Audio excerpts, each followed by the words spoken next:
Ayan, magandang araw po sa ating lahat, mga idol at mga kababayan. Noong nakaraan ay inihatid ko po sa inyo yung resulta ng isinagawang survey nitong Institute of Popular Opinion, University of Mindanao, na kung saan ay nangunguna po doon yung mag-amang Duterte na si former President Rodrigo Roa Duterte sa pagka-mayor, at sa pagka-vice mayor naman po yung kanyang anak na si Sebastian o Basti Duterte, mga idol. So ngayon, ihahatid ko po sa inyo yung resulta nito pong isinagawang survey. Ito po ay ipinost po nitong Pinoy History. Ayan, itong Pinoy History ay meron pong 1.7 million followers sa kasalukuyan habang ginagawa po natin itong bidyong ito. At mayroon pong 1 million like, mga idol. 1 million likes. So mayroon po silang admin, 5 admin. Resulta nitong kanilang ginawang online survey, mga idol, sa pamamagitan ng reaction. Ayan. Ipinost po nila ito noong 3 days ago na pala, mga idol. At ginawa po nila itong online survey noong February 4 hanggang March 22, 2025, mga idol, na mayroon kabuang 307,983 votes ang nandidikta o pumipilit. So hindi na po natin patatagalin, mga idol. Babasahin ko na po sa inyo yung top 12. Top 12 lang po muna yung ating babasahin, mga idol. Ayan, nangunguna po ito pong si Dr. Richard Mata na mayroon pong nakuhang 14,243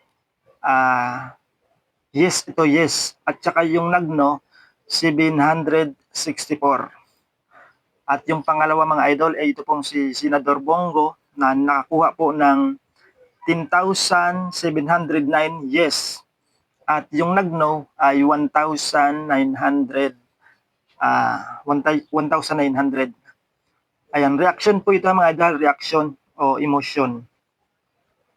At ang pangatlo ay ito pong si Senador Ronald Bato de la Rosa na nakakuha po ng 9,667 yes. At yung nag-no ay 2,807, mga idol. At yung number 4, mga idol, yung pang-apat, ito pong si Bam Aquino na nakakuha po ng 9,417 yes. At yung nag-no ay 4,997. At yung panglima, ito pong si Congressman Rodante Marcoleta na nakakuha po ng 8,659 yes. At yung nag-no ay 1,702, mga idol. At ang pang-anim po, itong si Attorney Jamie Bondok na nakakuha po ng 8,508 na yes. At yung nag-no po ay 2,275, mga idol. At yung pang-pito ay ito pong si Attorney Den, yung dating tagapagsalita yata ito ni Pangulong Bongbong Marcos. Correct me if I'm wrong, mga idol. Ito pong si Attorney Vic Rodriguez na nakakuha po ng 7,405 na yes. At yung nag-no ay 948, mga idol. At yung pangwalo, mga idol, ito pong si Kiko Pangilinan na nasa hanay po ito ng dating Vice President Leni Robredo, mga idol, na nakakuha po ng 5,870 na yes. At yung nag-no ay 3,227, mga idol. At yung pang-siyam ay ito pong si Pastor Apollo Kibuloy na kung di tayo nagkakamali, ito yung leader ng KOJC o Kingdom of Jesus Christ, mga idol. Yung nakuha po ni Pastor Apollo Kibuloy ay 4,192 na yes. At yung nag-no, 3,188, mga idol. So yung pang-sampo, ito pong si Heidi Mendoza na nakakuha po ng 3,773 na yes. At yung nag-no, 1,202, mga idol. At yung pang-11 o pang-11, ito pong si Panpiluping Lacson na nasahanay ito ng alyansa o ng administrasyon ni Pangulong Bongbong Marcos. Ayan, yung nakuha po nitong si Ping Lacson ay 3,202 na yes at yung nag-no 2,027 mga idol. At yung pang-12 ay ito pong si Philip Salvador na isa sa mga kandidato na pambato po ng dating Pangulong Rodrigo Roa Duterte. Yung nakuha po niyang yes ay 3,060 mga idol. At yung nakuha niyang no ay 2,045 mga idol.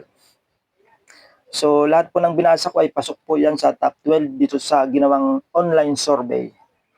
At yung karamihan po dito, halos lahat mga idol, lahat po ng pambato po na kandidato ng dating Pangulo na si Rodrigo Roa Duterte ay pasok po dito po sa isinagawa nilang online survey mga idol. So kung ma-analyze niyo ng mabuti mga idol ay talagang napaka-lakas pa rin ng mga Duterte at napakarami pa rin nagtitiwala sa mga Duterte sapagat yung inendorso po nitong si former President Rodrigo Roa Duterte ay pasok pa rin po dito sa sinagawang survey nitong Pinoy History. So hanggang dito lang po muna mga idol yung pagbibigay po natin ng resulta at abangan po ninyo kapag mayroong mga bagong inilalabas yung NBC DZRH ay yung Archlight Facebook page ay agad po namin ipararating sa inyo yung resulta. So maraming salamat po sa inyong panonood at kung bago pa lamang po kayo sa aking YouTube channel, huwag niyo pong kalimutan mag-subscribe at pindutin po yung notification bell para lagi po kayong updated sa ating mga sinasagawang resulta, pagbibigay ng resulta dito po sa aking YouTube channel. So maraming salamat po at ingat po tayo lahat.